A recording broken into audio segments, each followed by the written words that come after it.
नमस्कार मित्रांनो. अ, आपली राज्यसेवेची पूर्वपरीक्षा एकदम जवळ आलेली आहे. मला वाटतं आजपासून जर विचार केला तर आपल्याला 10 दिवस या परीक्षेसाठी आहेत. तर या 10 दिवसांच्या दरम्यान तुम्ही काय अभ्यास केला पाहिजे किंवा एकंदरीत तुमची स्ट्रॅटेजी या 10 दिवसांच्या दरम्यान काय असली पाहिजे आणि ॲक्चुअल परीक्षेच्या दिवशी अजून तुम्ही काय पेपर सॉल्व्ह करण्याशी संबंधित काय केलं पाहिजे याबद्दलची आपण जरा डिस्कशन घेऊया, चर्चा घेऊया. थोडासा आढावा सुरुवातीला आपण या परीक्षेचा आतापर्यंत जेवढ्या काही 13 प्रश्नपत्रिका झालेल्या आहेत सिलेबस आल्यापासून, नवीन सिलेबसपासून. तर कुठल्या सिलेबसवर, कुठल्या टॉपिक्सवर, कोणत्या याच्यावर जास्त भर दिलेला आहे, याचं छोटंसं एनालिसिस करूया आणि मग त्यानुसार मग बाकीच्या सगळ्या गोष्टी करूया. तर बघा, तुम्ही साधारणतः 1 वर्षापासून अभ्यास सुरू केलेला आहे किंवा आधीपासून तुम्ही करतायत हे आपण अ, गृहीत धरूया. पण मॅक्सिमम गोष्ट येते बघा, की तुम्ही आधी कितीही अभ्यास केलेला असला, तरी तुम्ही आता ऐनवेळी काय करताय याच्यावर खूप गोष्टी अवलंबून असतात. तुम्ही आपल्या पुस्तकात किंवा कुठेतरी वाचलं असेल बघा, की 3 सूत्र या परीक्षेला या ही परीक्षा पास होण्यासाठी आवश्यक असतात. तर परीक्षेच्या पास होण्याची त्रिसूत्री तुम्ही ऐकली असेल. पहिली गोष्ट त्याच्यात मी म्हटलंय लर्निंग, म्हणजे तुमचा अभ्यास, आतापर्यंतचा तुम्ही केलेला सगळा अभ्यास. पण आतापर्यंत केलेला अभ्यास हा तुमचा फक्त अर्धाच तुमच्या परीक्षेची गरज फक्त अर्ध्या प्रमाणातच फक्त पूर्ण करते असं दिसतं. उरलेल्या ज्या 2 गोष्टी आहेत, त्या 2 गोष्टी खूप जास्त महत्त्वाच्या आहेत. मग त्यात काय आहे, तर एक म्हणजे रिव्हिजन आणि दुसरी गोष्ट म्हणजे प्रॅक्टिस. तर ही प्रॅक्टिस सुद्धा तुम्ही आतापर्यंत केलेली असेलच. त्यामुळे राहिला काय मुद्दा आहे, तर तो रिव्हिजनचा. आणि आता ही जी काही शेवटची 10 दिवस आहेत, याच्या आधीपासूनच तुम्ही रिव्हिजन केलेली असेल, सुरुवात केलेली असेल. पण आता तुम्ही काय केलं पाहिजे, तुमची सायकॉलॉजी नक्की कशी असली पाहिजे, याबद्दल थोडीशी आपण चर्चा करूया. तसं तर रिव्हिजन बघितले तर आयडियली 2 रिव्हिजन झाल्या पाहिजे. म्हणजे परीक्षेच्या आधी साधारणतः 7 ते 10 दिवसांमध्ये तुमची रॅपिड फायर रिव्हिजन झाली पाहिजे, ज्याची वेळ सध्या आता आलेली आहे. आणि त्याच्या आधी साधारणतः एक 3 आठवड्यांमध्ये तुमची एक लेंग्दी रिव्हिजन झाली पाहिजे. म्हणजे जर तुम्ही 1 वर्षापासून अभ्यास करत असाल, तर वर्षभरात केलेल्या अभ्यासाचं सगळी रिव्हिजन सुरुवातीला 3-1 आठवड्यामध्ये आणि त्यानंतर परीक्षेच्या आधीच्या सॉरी परीक्षेच्या आधीच्या 7 ते 10 दिवसांमध्ये तुमची rapid fire revision. Rapid fire रिव्हिजनचा अर्थ मी असा काढतो या ठिकाणी, की तुम्ही 1, दीड, 2 वर्षात जेवढा काही अभ्यास केलेला असेल या सगळ्या विषयांचा, त्या त्या सगळ्या गोष्टी तुमच्या नजरेखालून आणि अभ्यासातून या शेवटच्या 7 ते 10 दिवसांमध्ये गेल्या पाहिजे.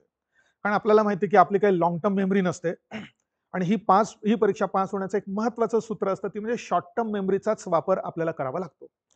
म्हणजे साधारणतः तुम्ही 1 वर्षापूर्वी जे काही वाचलं असेल ते आता तुमच्या लक्षात असेलच याची शाश्वती नाही.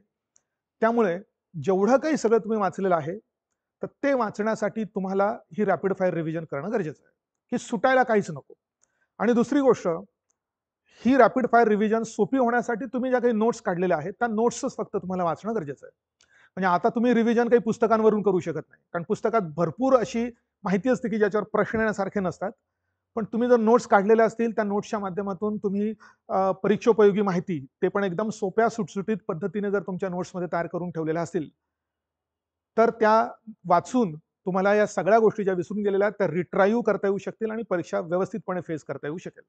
नाहीतर बऱ्याच जणांचं असंही तुम्ही होताना ऐकलं असेल, तुमच्यापैकी बऱ्याच जणांना असं पूर्वीच्या परीक्षांचा अनुभवही असेल, की ऐनवेळी जर रिव्हिजन झाली नाही, आणि खूप मुलं येऊन हे नंतरही सांगतात, की रिव्हिजन न होणे, पास न होण्याचं एक प्रमुख कारण असतं, ते बरेच मुलं सांगतात सुद्धा. तर जर ऐनवेळी जर तुमची रिव्हिजन झाली नाही, तर कित्येक गोष्टी तुम्ही विसरून गेलेल्या असतात आणि पॅचेसमध्ये फक्त ते लक्षात राहिलेलं असतं. तर या सगळ्या गोष्टींच्या दृष्टिकोनातून पहिल्यांदा एक छोटासा मुद्दा आपण बघूया, की आपल्याला जेवढा काही सिलेबस एमपीएससीने प्रिस्क्राईब केलेला आहे, त्यांचे जर आपण तुकडे केले, तर साधारणतः 15 वेगळ्या प्रकारचे टॉपिक्स त्याच्यात येतात. काय तर प्राचीन आणि मध्ययुगीन भारताचा इतिहास, आधुनिक भारताचा इतिहास आणि महाराष्ट्राचा इतिहास. म्हणजे इतिहासाचे आपण हे 3 टॉपिक्स केलेत. जगाच्या भूगोलाचे सुद्धा 3 टॉपिक्स केलेले आहेत, ज्यात जगाचा भूगोल, भारताचा भूगोल, महाराष्ट्राचा भूगोल. भारतीय राज्यव्यवस्था आणि पंचायत राज त्याचा भाग आहे एक महत्त्वाचा, तुलनेनं कमी जरी महत्त्वाचा असला, तरी दोघांचं 2 टॉपिक्समध्ये आपण डिव्हाईड करू शकतो. भारतीय अर्थव्यवस्थेच्या अभ्यासामध्ये आपण असे विषय वाईज काय असे ब्रेकअप करू शकत नाही, म्हणून तो एकच घेतलेला आहे.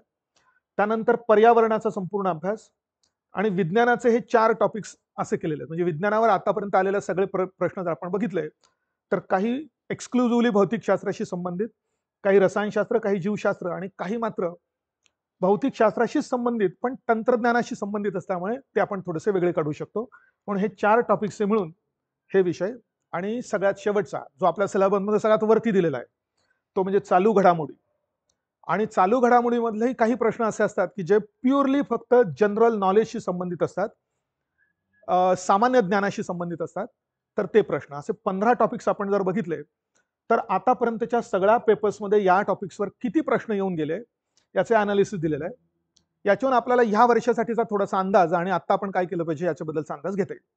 यांची टोटल करून 2013 ते 23च्या दरम्यान सरासरी त्या टॉपिक्सवर किती प्रश्न आलेले आहेत, त्यानंतर गेल्या 11 वर्षांच्या पेपरमध्ये जे काही सगळे प्रश्न आलेत, 100 पेपर 11 वर्ष म्हणजे टोटल 1100 काय म्हणू की प्रश्न टोटल झाले. तर ह्या 1100 प्रश्नांमध्ये या संपूर्ण टॉपिक्समध्ये टॉपिकशी संबंधित किती प्रश्न आलेले आहेत याची टोटल या ठिकाणी दिलेली आहे.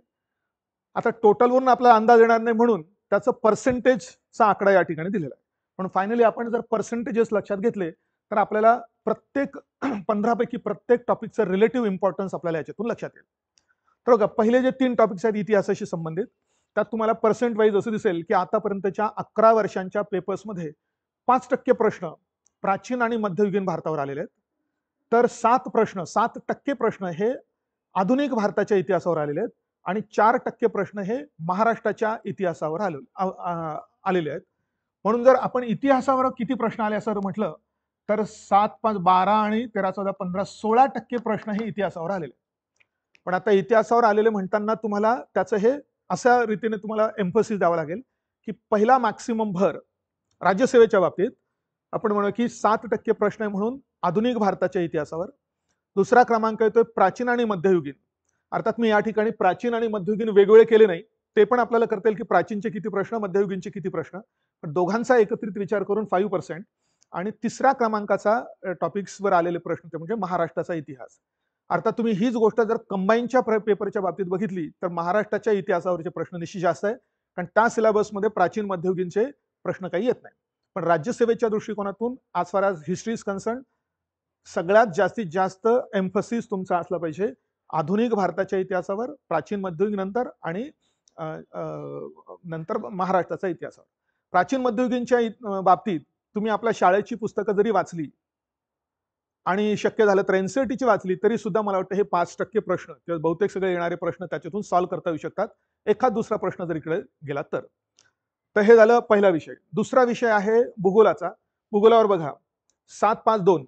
तर भूगोलावर आतापर्यंतच्या ह्या सगळ्या पेपर्सपैकी मॅक्सिमम म्हणजे 7% प्रश्न हे जगाच्या भूगोलावर आलेले आहेत, 5% प्रश्न हे भारताच्या भूगोलावर आणि 2% प्रश्न हे महाराष्ट्राच्या भूगोलावर आले आहेत. 7, 5, 12, 13, 14 म्हणजे 14% प्रश्न हे आपण म्हणू की भूगोलाशी संबंधित आहे. म्हणून इथे सुद्धा तुम्हाला जास्त भर म्हणून जगाचा भूगोल, मग भारताचा आणि मग महाराष्ट्राचा असा हा क्रम तुम्हाला लावा लागणार. राज्यव्यवस्थेचा विचार केला तर आता त्याच्यात काही उपविषय नसल्यामुळे डायरेक्ट एक राज्यव्यवस्था आणि एक पंचायत राज असं घेतलंय. तर पंचायत राजवर आतापर्यंतच्या पूर्ण वेळाच्यामध्ये फक्त 1% क्वेश्चन त्याच्यावर आलेले आहेत आणि 13% म्हणजे साधारणतः 14% प्रश्न हे राज्य व्यवस्थेच्या याच्यावर आलेले आहेत. पुढचा विषय आहे तो म्हणजे इकॉनॉमिक्स. त्याच्यावर सुद्धा 13% प्रश्न आतापर्यंतचे आलेले आहेत.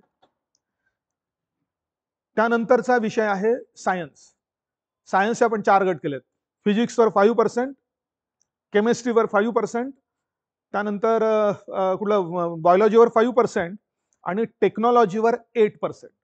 टेक्नॉलॉजी म्हणत असताना आपण की स्पेस टेक्नॉलॉजी असेल, डिफेन्स टेक्नॉलॉजी असेल किंवा एनर्जीशी रिलेटेड म्हणजे ऊर्जा क्षेत्राशी संबंधित टेक्नॉलॉजी असेल तर ह्या किंवा अजून जैवतंत्रज्ञान असेल, नॅनो टेक्नॉलॉजीचे काही प्रश्न, तर ह्या टेक्नॉलॉजीच्या वेगवेगळ्या गोष्टींवर 8% प्रश्न आलेत. म्हणजे तसं बघितलं तर 15 आणि 8 म्हणजे जवळजवळ 23% प्रश्न हे आतापर्यंतच्या पूर्ण परीक्षेमध्ये विज्ञान, तंत्रज्ञान किंवा सामान्य विज्ञान आणि तंत्रज्ञान या गोष्टीशी संबंधित आलेले आहेत. 15 आणि 8 23% प्रश्न. त्यानंतर सॉरी मला वाटतं मी पर्यावरणाचा राहिला मधला. पर्यावरणावर 5%. एक मिनिट आपण हे चेंज करूया. पर्यावरणावर 5% प्रश्न आलेले आहेत आणि पुढचे 5, 5, 8 आणि 2 असे विज्ञानाशी संबंधित आहे. म्हणून विज्ञानाशी संबंधित 5, 5, 10, 8 18 आणि 2 म्हणजे 20% प्रश्न आहेत. मधला हा 5% जो आकडा होता तो पर्यावरणाचा होता. पर्यावरणाचे 5% प्रश्न 100त साधारणतः 5-6 प्रश्न आणि जनरली सगळे सोपे असलेले प्रश्न तुम्हाला त्याच्यावर सॉल्व्ह करायचे आहेत किंवा आतापर्यंत आलेले आहेत. आणि सायन्सचे मात्र किती आपण जी 23 आकडा केला होता तो 20 कन्सिडर करा. फिजिक्सवर आतापर्यंत 5%, केमिस्ट्रीवर 5%, बायोलॉजीवर 8%, 8% आणि 2% प्रश्न मात्र विज्ञान तंत्रज्ञानाशी संबंधित असे 20%. आणि हे झाल्यानंतर सगळ्यात शेवटचा जो मुद्दा आहे चालू घडामोडी आणि जनरल नॉलेज यांच्या प्रश्नांची पर्सेंटेज जर बघितली तर 17% येते. आता हा एकंदरीत आपण 11 वर्षांच्या दृष्टिकोनातून हा विचार करतो किंवा कॅल्क्युलेशन केलेलं आहे. याच्यातून एक गोष्ट आपल्याला निश्चित येते, लक्षात येते की बहुतेक सगळ्या विषयांवर जवळजवळ साधारणतः सारख्याच प्रमाणात प्रश्न आलेत. म्हणजे इतिहास, भूगोल, राज्यघटना, इकॉनॉमिक्स आणि विज्ञान आपण जर म्हटलं तर ऑन अन ॲव्हरेज 15-15% प्रश्न येत आहेत असं आपण लक्ष या ठिकाणी गृहीत धरू शकतो. आणि याच अनुषंगाने पुढच्या वर्षाचे पेपर्स आपण अनालिसिस करायला पाहिजे. अर्थात हे सगळं सांगत असताना एक गोष्ट तर निश्चितच आहे की तुमची आता काही हे पुढचे 7 दिवस आहेत त्याच्यात तुमचा हा सगळा अभ्यास होणार आहे असं नाही. तुम्ही जो आतापर्यंत अभ्यास केलेला आहे त्या अभ्यासाचा आता कसं तुम्ही फायदा करून घेतला पाहिजे ही जास्त महत्वाची गोष्ट ठरते. नाहीतर ते संत कबीरांचा दोहा तुम्हाला सगळ्यांना माहितीच असेल. ते सगळ्या चिमण्यांनी संपूर्ण शेत खाऊन टाकल्यानंतर मग पस्तावा करायला काही अर्थ नसतो, अशा प्रकारचा तो दोहा आहे. अब पछताए होत क्या जब चिडिया चुग गई खेत, असं ते तुम्ही ऐकलं असेल. त्यामुळे आता जर पूर्वीच्या काळात जर अभ्यास झालेला नसेल तर आता काही त्याचा पस्तावा करून उपयोग नाहीये. आता ऑलरेडी शेतामधल्या सगळ्या धान्य सगळं फस्त करून टाकलंय चिडियाने, म्हणजे चिमण्यांनी. तर आता मात्र तुम्ही जर अभ्यास व्यवस्थित केला असेल, कारण परीक्षा देणारे भरपूर लोक असतात आपल्याला माहिती आहे. भरपूर लोकांना परीक्षेचा अभ्यास कसा करायचा याबद्दलच्या गोष्टी समजत नाही. त्यांना असं वाटतं की लॉजिक लावून किंवा रट्टा मारून किंवा काहीतरी गोळीबार करून ही परीक्षा पास करता येऊ शकते. कारण आम्ही सगळे बघतो वेगळ्या पद्धतीच्या, तर याच्यामधून असा काही हा प्रकार नसतो. ही परीक्षा सिरियसली अभ्यास करणाऱ्यांची परीक्षा आहे. आणि तेच मुलं ज्यांना ही व्यवस्थित अनालिसिस कळतं, व्यवस्थित त्यांना आपला स्वतःचा अभ्यास त्यानुसार मोल्ड करता येतो, तेच मुलं या ठिकाणी शेवटच्या टप्प्यापर्यंत पोहोचू शकतात असं दिसतंय. आणि सगळी पहिली फाईट तर या प्रिलिम मध्येच असते. प्रिलिम मधून फाईट करून पुढे गेल्यानंतर मात्र मेन्स तुलनेनं आपल्याला म्हणता येईल की योग्य दिशेने आपल्याला पुढे जाता येऊ शकतं. तर ही फाईट प्रिलिमची फार जास्त महत्वाची आहे असं दिसेल. तर आता एकंदरीत अभ्यास वगैरे या गोष्टीवर मी जास्त काही भर देत नाही, पण किंवा आपल्या सगळ्या व्हिडिओजमध्ये तुम्ही अभ्यासाच्या यांच्यापैकी कित्येक विषयांच्या अभ्यासाचे व्हिडिओज युट्यूबवर तुम्ही बघितले असतील, नाहीतर बघा. टेस्ट सिरीजचे अनेक व्हिडिओज त्याच्यामध्ये आहेत. त्याचप्रमाणे आतापर्यंत PYQचे अनालिसिसचे सुद्धा व्हिडिओ आहेत. त्यामुळे आतापर्यंत बहुतेक सगळा तुमचा अभ्यास त्याच्यात झालेला पाहिजे अशी अपेक्षा आहे. पण आता शेवटचा जो हा टप्पा आणि स्टेज आहे त्याच्याबद्दलचा एक थोडासा पॉईंट लक्षात घ्या बघा. आपण ही सुरुवात करताना आपण म्हणूया की आतापर्यंत आता पेपर ते 11 झालेले आहेत, पण सीसॅट जेव्हा क्वालिफाय झाला तेव्हापासून आपल्यापर्यंत म्हणजे तेव्हापासून फक्त 2 परीक्षा झाल्यात, 22ची आणि 23ची. तर 22च्या परीक्षेमध्ये ओपन बॉईज साठी लागलेलं जे काही कट ऑफ होता तो होता 106 आणि मुलींसाठी लागलेला कट ऑफ होता 96. आणि 23च्या याच्यामध्ये ओपन बॉईज साठी लागलेला जो होता तो 108 आणि मुलींसाठी लागलेला होता तो म्हणजे 101. या 2 पेपर्सचा जर आपण अंदाज घेतला तर आता ह्या वर्षासाठीचं आपण टार्गेट या ठिकाणी ठेवूया ते म्हणजे 115 प्लस. अर्थात ही सगळी गोष्ट अल्टिमेटली तो पेपर किती सोपा येतो किंवा अवघड येतो याच्यावर अवलंबून असतं. पण तरी सुद्धा कितीही पेपर सोपा आणि अवघड गेला तरी सुद्धा याच्या पलीकडे फार काही कट ऑफ जाण्याची शक्यता नसते. त्यामुळे हाच ट्रेंड कंटिन्यू ठेवून आपण 115चं टार्गेट जर ठेवायचं म्हटलं तर आपले किती प्रश्न बरोबर येण्याची आवश्यकता आहे, किती चुकले तर काय होऊ शकतं याच्याबद्दलचा थोडक्यात थोडासा अंदाज घेऊया. हे जनरलाइज पॅटर्न सांगतो. प्रत्येकाचा पेपर, प्रत्येकाचा अभ्यास, प्रत्येकाची पद्धत या सगळ्या गोष्टी वेगळ्या असतात, पण जनरलाइज पॅटर्न आपल्याला असं म्हणता येईल बघा. आणि तेही कळण्याच्या आधी तुम्ही जे पेपर प्रश्न सॉल्व्ह करतात त्या प्रश्नांचं आपण 3 गटात विभाजन करू शकतो. काही प्रश्न तुम्ही सिलेक्शन पद्धतीने सॉल्व्ह करतात. त्याला आपण शॉर्टमध्ये एस म्हणू. म्हणजेच काय, तर प्रश्न बघितला तुम्हाला त्याचं उत्तर काय हे जर माहिती असेल तर you are selecting the correct alternative, म्हणून आपण तुम्ही सिलेक्शन पद्धतीने त्याचं उत्तर सॉल्व्ह केलेलं आहे असं म्हणू शकतो.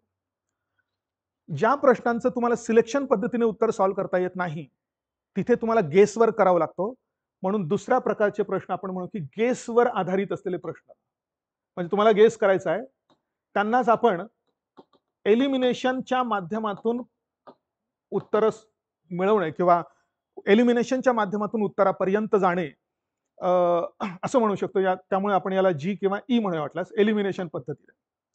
आणि काही प्रश्नांचं उत्तर तुम्ही मार्कच करणार नाही आहात, म्हणून there are some questions going to be unattempted by you.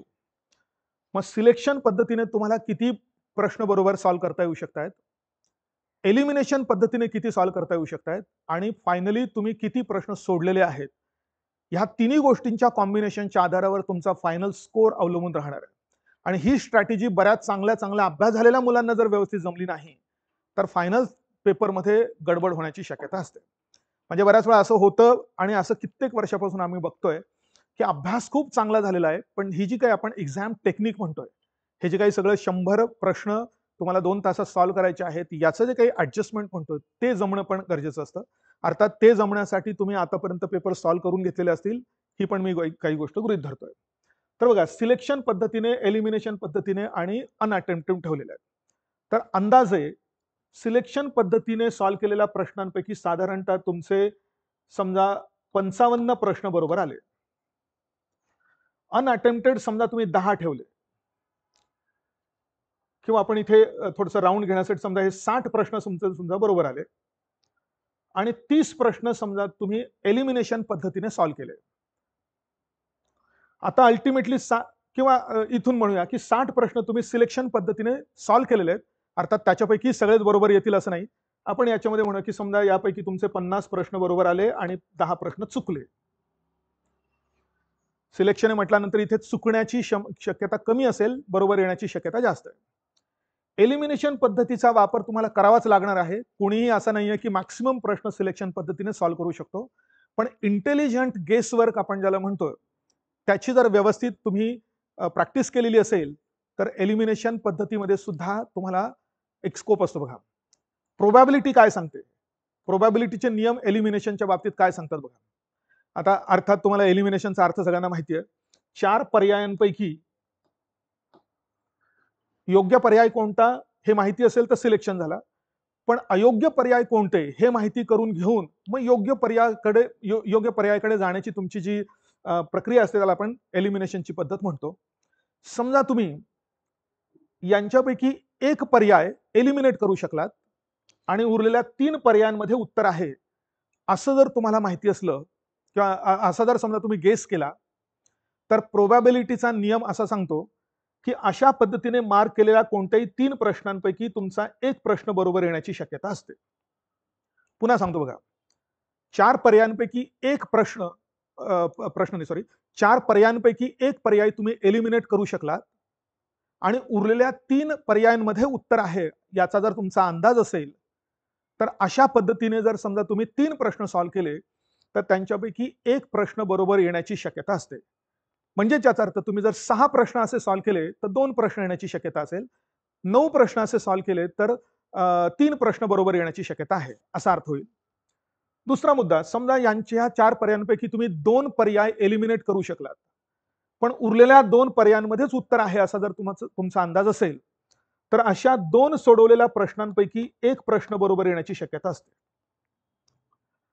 म्हणजेच असे जर तुम्ही 4 प्रश्न सोडवले तर तुमचे 2 प्रश्न करेक्ट येतील. 6 प्रश्न अशा पद्धतीने सोडवले तर तुमचे 4 प्रश्न करेक्ट येतील. अशा प्रकारचं हे रिलेशन प्रोबॅबिलिटीचा नियम सांगतो. आणि त्याचा पुढचा टप्पा मात्र, जर तुम्ही 3 प्रश्न एलिमिनेट करू शकलात, 3 पर्याय एलिमिनेट करू शकलात, तर उरलेला पर्याय तर तुम्ही सिलेक्ट केलेला असा त्याचा अर्थ होतो. त्यामुळे इथे गेसवर्क लागतच नाही. त्यामुळे गेसवर्कच्या बाबतीत ह्या 2 स्टेजेस झाल्या. एक पर्याय एलिमिनेट करू शकलात तर बरोबर येण्याची प्रोबॅबिलिटी तशी कमी आहे, 3त 1. 2 पर्याय एलिमिनेट करू शकलात तर 2त 1 असा त्याचा अर्थ होतो. आणि त्यामुळे आता तुम्ही इथे थंब रूल असा एक वापरला पाहिजे की जर तुम्ही एक पर्याय एलिमिनेट करू शकत असला तर त्याचं उत्तर मार्क करायला पाहिजे का नाही करायला पाहिजे याचा निर्णय तुम्हाला व्यवस्थितपणे घेता आला पाहिजे, कारण इथे चुकण्याची शक्यता तुलनेनं जास्त आहे. पण जर तुम्ही 2 पर्याय निश्चितपणे एलिमिनेट करू शकत असाल, तर तुम्ही ह्या प्रश्नाचं उत्तर 100% मार्क केलं पाहिजे.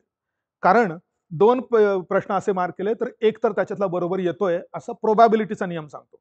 अर्थात ही प्रोबॅबिलिटी आहे, संभाव्यता आहे. असंही होऊ शकतं की दोन्हीच्या दोन्ही बरोबर नाही आले तर चुकले. पण असंही होऊ शकतं की दोन्हीच्या दोन्ही पण करेक्ट आले.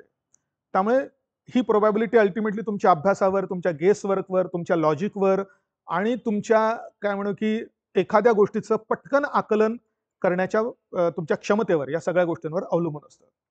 आणि 10 प्रश्नांची समजा तुम्ही उत्तरं मार्कच केली नाही, म्हणजे तुमचा अटेम्प्ट किती झाला, तर 90 प्रश्नांचा अटेम्प्ट झाला. 10 प्रश्न तुम्ही सोडूनच दिलेले आहेत. आणि आता जर किती करेक्ट येतात याच्यातले आणि किती रॉंग येत आहेत, याच्यानुसार तुमचं फायनल मेरिट अशा रीतीने ऍडजस्ट झालं पाहिजे की जेणेकरून तुमचा स्कोर हा 115 पेक्षा पुढे गेला पाहिजे. समजा 10 इथले 50 करेक्ट आलेत आणि ह्या 30 पैकी समजा आता काय काय होऊ शकतो का, 30 पैकी 20 करेक्ट आले, 10 चुकले, तर 30 पैकी 10 करेक्ट आले, 20 चुकले. आणि इकडे 50 करेक्ट आले असतील तर 50 गुणिले 200, 50 गुणिले 2 म्हणजे किती झाले, तर 100 इथले मार्क झाले.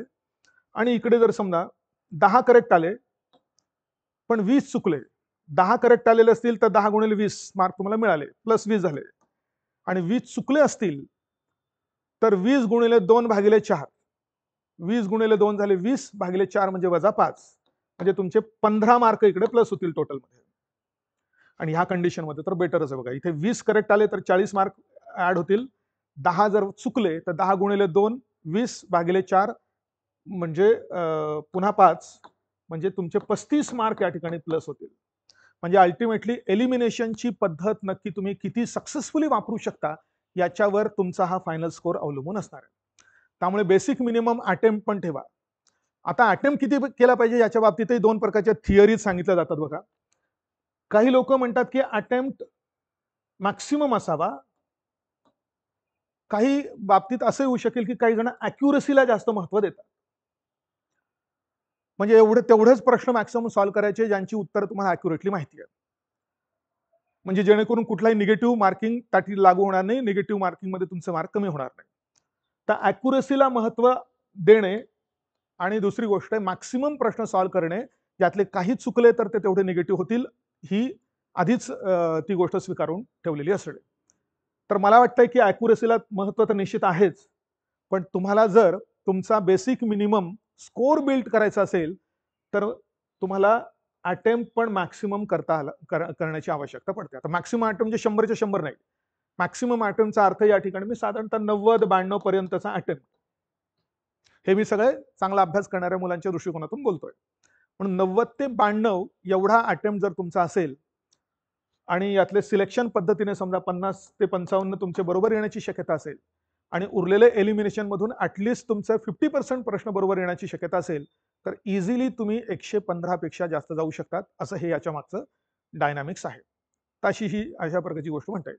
अर्थात मी हे सगळं ओपन बॉईजसाठी सांगतोय, बाकीच्या सगळ्या कॅटेगरीजनुसार असून जास्त स्कोर कमी होतात. त्या आपापल्या कॅटेगरीनुसार आपला एक अंदाज तुम्हाला माहिती असला पाहिजे. पण मी काही कॅटेगरीनुसार काही बोलत नाहीये. माझा मुद्दा आहे की आपण मॅक्सिमम स्कोर करण्यासाठी आवश्यक एम किंवा लक्ष त्या ठिकाणी मेंटेन केलं पाहिजे. म्हणून 115 प्लस टार्गेट ठेवा या वर्षासाठी, असं म्हणता येईल. आता पुढची अजून एक पॉईंट होतो, ऍक्च्युअल पेपर सॉल्व्ह करण्याच्या प्रक्रियेमध्ये मुलांचे काही मिस्टेक्स का चुका होतात. आणि त्यातली एक महत्वाची गोष्ट होते की पेपरचे राऊंड्स किती ठेवायचे.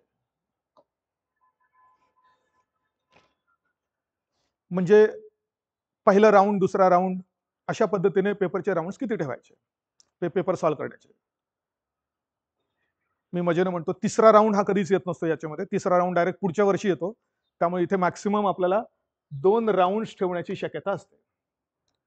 मग आता पहिल्या राऊंडमध्ये बघा, आता तुम्ही जर पेपर सॉल्व्ह केलेला असेल, आता पेपर सॉल्व्ह करणे म्हणजे पण पुन्हा मुलांना नक्की त्याची उद्दिष्ट व्यवस्थित कळत नाही. टेस्ट सिरीजमध्ये मुलांना वाटतं की मी पेपर सॉल्व्ह केला, मला इतके इतके मार्क्स मिळाले, काहीतरी अनालिसिस झालं, कोणीतरी पेपर कसा काढला, काय काढला, याच्यावर भरपूर भरपूर कॉन्ट्रोवर्सीज असतात. मुलांना वाटतं की मला इतके इतके मार्क्स मिळाले, पण असा प्रकार नाही आहे. टेस्ट सिरीज कशासाठी आहे? तर टेस्ट सिरीज तुमच्या झालेल्या अभ्यासाचं इव्हॅल्युएशन आणि दुसरी गोष्ट तुम्हाला वेळेत पेपर सॉल्व्ह करता येतो का यासाठी आहे. कारण तेच प्रश्न येण्याची शक्यता तुलनेनं कमी असते आणि तसंही टेस्ट सिरीजमध्ये जास्त अवघड प्रश्न काढले जाण्याची शक्यता असते, कारण सोपे प्रश्न का काढावे असा त्याच्या मागचा लॉजिक बऱ्याच जणांचा असतो. त्यामुळे जर तुम्ही टेस्ट सिरीजचा योग्य पद्धतीने जर समजा वापर करून घेतला असेल, तर तुम्हाला ही गोष्ट लक्षात आलेली असेल की तुम्ही 1 राउंड केला पाहिजे का 2 राउंड केले पाहिजे. आता जनरली पहिला राउंड म्हणजे काय त्याचा अर्थ? तर पहिल्या राउंडचा अर्थ असा झाला की ह्या 100 प्रश्नांपैकी जे प्रश्न तुम्हाला सिलेक्शन पद्धतीने सॉल्व्ह करता येणं शक्य आहे, ते पहिल्यांदा आपल्या आन्सर शीटवर मार्क करून घेणे. तुमची समजा ही आन्सर शीट आहे आणि इथे ते सगळे 4-4 गोळे आहेत जे तुम्हाला मार्क करायचे आहेत. तर पहिल्या राउंडचा अर्थ या ठिकाणी असा घ्यायचा आहे की तुम्हाला जे जे प्रश्न बघितला त्याची उत्तरं सॉल्व्ह करता येतील, तर ते जर तुम्ही या ठिकाणी सॉल्व्ह करून घेतले, म्हणजे मार्क करून घेतले, तर सगळ्यात पहिली गोष्ट होते, पहिल्यांदा तुम्हाला एक सायकोलॉजिकल सॅटिस्फॅक्शन मिळतं. सुरुवातीला जे बर्डन असतं, दडपण असतं की माझा पेपर कव्हर होईल का, पुढं काय होईल. तर आता जर समजा तुम्ही 1 तासभरात समजा पहिला राऊंड वापरला आणि पहिल्या राऊंडमध्ये जे जे काही सगळं माहिती आहे त्याच्या आधारावर जर हे केलं, तर एक गोष्ट तुमच्या डोक्यात पहिल्यांदा फिट बसते की जेवढे मला माहिती होते ते सगळे मार्क झालेले आहेत. यात जर 50-60 प्रश्न जर तुमचे सिलेक्शन पद्धतीनेच मार्क होऊन गेले, तर बरंचसं मैदान तुम्ही तिथे जिंकलं असा त्याचा अर्थ होतो. म्हणून एक प्रकारे मन शांत होणे, डोकं शांत होणे यासाठी अशा प्रकारचा पहिला हा राऊंड तुमचा असला पाहिजे. काय पुन्हा सांगतो की पहिल्या राऊंडमध्ये तुम्ही साधारणतः 50 ते 60 प्रश्न असे मार्क केले पाहिजे तुमच्या आन्सर शीटवर की जे तुम्ही सिलेक्शन पद्धतीने म्हणजे उत्तर प्रश्न वाचल्या उत्तर सापडतंय अशा पद्धतीने तुम्ही ते मार्क केले पाहिजे. आणि आता उरलेला 1 तास तुमचा आहे. समजा तुम्ही असे 60 प्रश्न सॉल्व्ह केले, राहिले आता 40 प्रश्न. तर आता हे 40 प्रश्न तुम्हाला सॉल्व्ह करण्यासाठी जवळजवळ 1 तास उपलब्ध आहे. हा एक पॉइंट अजून एक लक्षात घ्या की कोणता प्रश्न सेकंड राऊंड साठी ठेवायचा याचा निर्णय तुमचा 5 सेकंदात झाला पाहिजे. ही पण गोष्ट करा.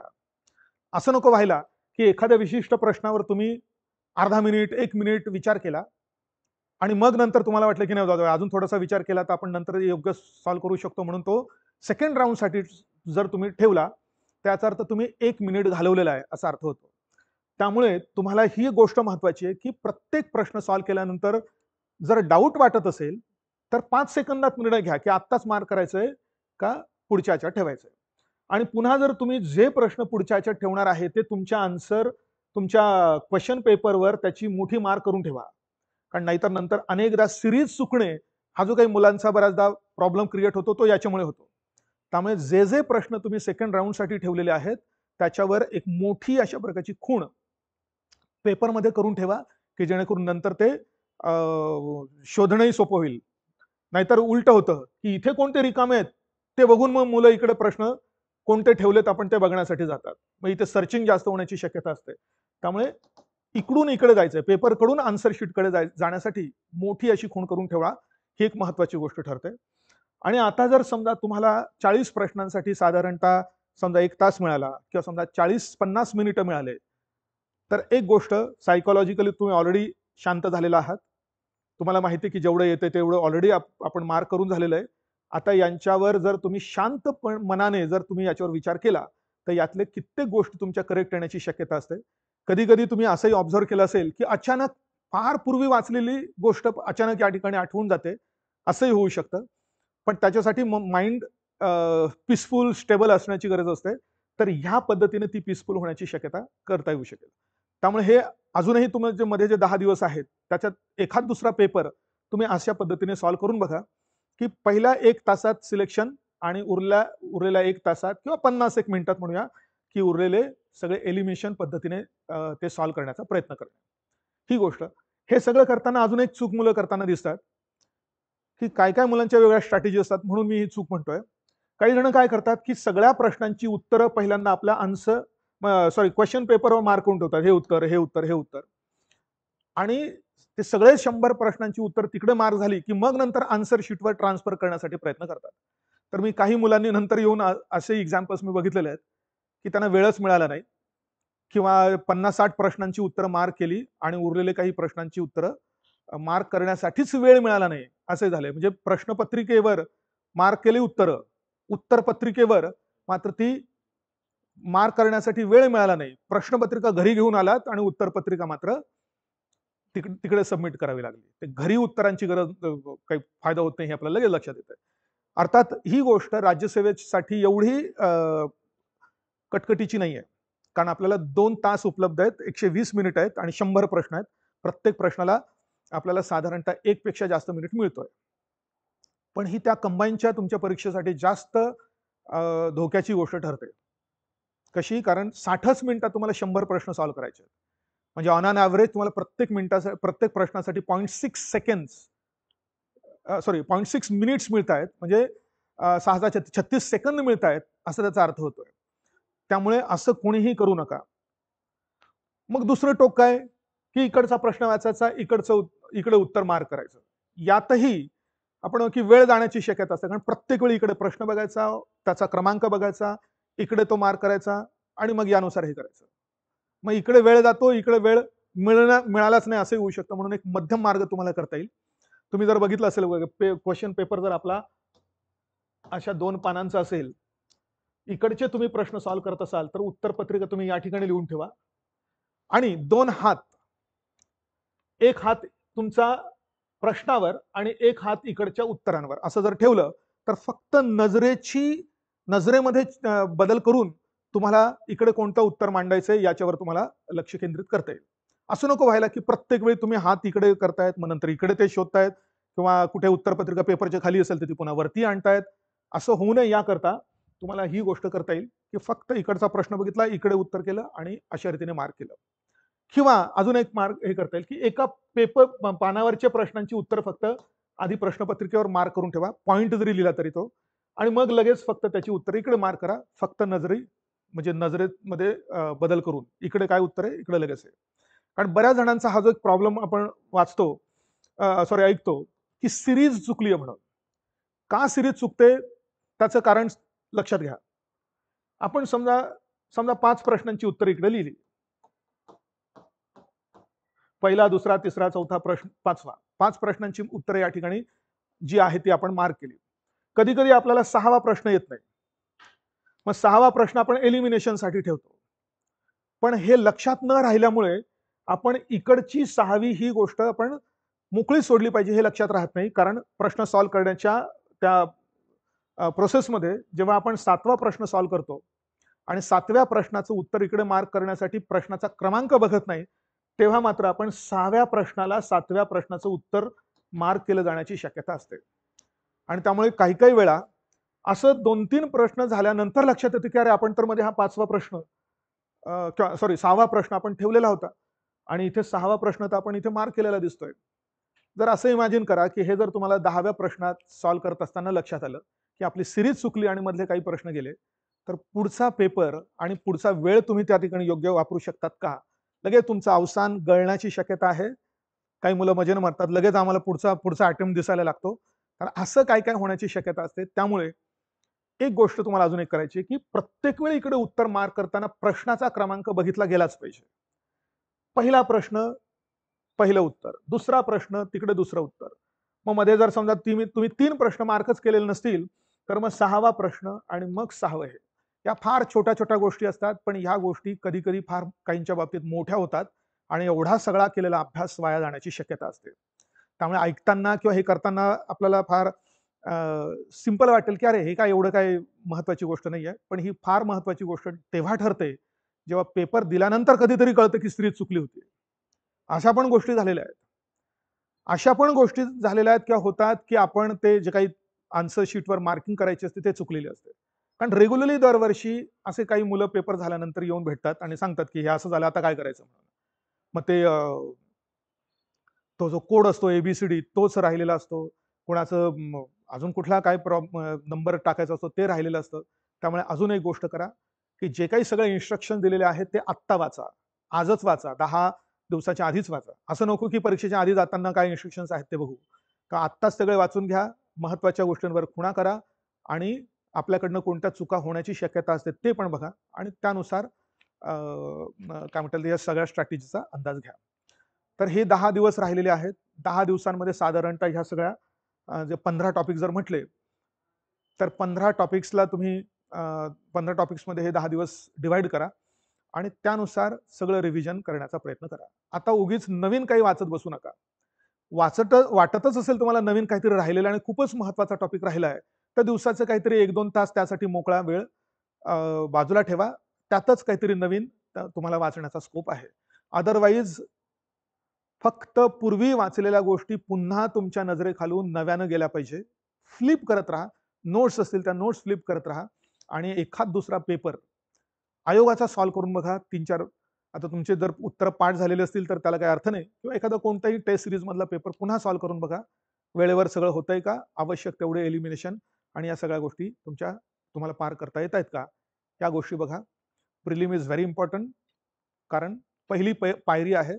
दुसरी पायरी चढणं तुलनेनं त्या दुसऱ्या पायरीपर्यंत जे पोहोचू शकतात त्यांनी बराच अभ्यास आधी केलेला असतो. म्हणून मी म्हणतोय की दुसरी पायरी जरा थोडीशी सोपी होऊ शकते.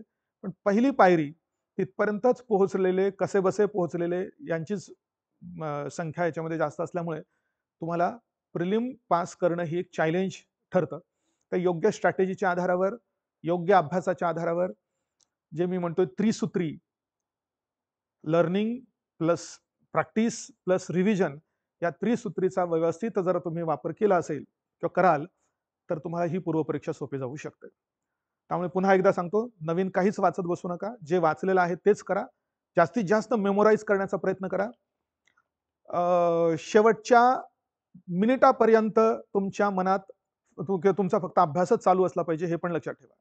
कारण काही काही तुम्हाला ज्यांना कॉलेजमधली सिस्टम अजून ज्यांच्या डोक्यात बसलेली आहे, ते लोक ह्या परीक्षेलाही कॉलेजची परीक्षा समजतात आणि परीक्षेच्या आदल्या दिवशी पिक्चर बघायला जातात. झालंय सगळं. 2 कारणं असू शकतात. सगळं झालंय म्हणून आता चला पिक्चर बघू. आता काहीच झालं नाही म्हणून चला पिक्चर बघू. दोघांपैकी काहीतरी असू शकतं त्याच्यामध्ये. पण ही फार मोठी स्पर्धेची परीक्षा आहे. त्यामुळे शेवटपर्यंत जोपर्यंत ते तिथे एक्झामिनरवाले सांगणार नाही की हे सगळं बाजूला ठेवा, तोपर्यंत तुमचं स्टेट ऑफ माइंड फक्त परीक्षेच्या अभ्यासामध्येच गुंतलेलं असलं पाहिजे. याच्यात दुसरा कुठलाही गोष्ट तुम्ही आणण्याचा प्रयत्न करू नका. तर ह्या काही गोष्टी आहेत. त्यानुसार हा अभ्यास तुम्ही चालू ठेवा. So I wish you very, very best of luck. Do well and try to get more marks than 115 for open boys and all. So my best wishes to you once again. Thank you.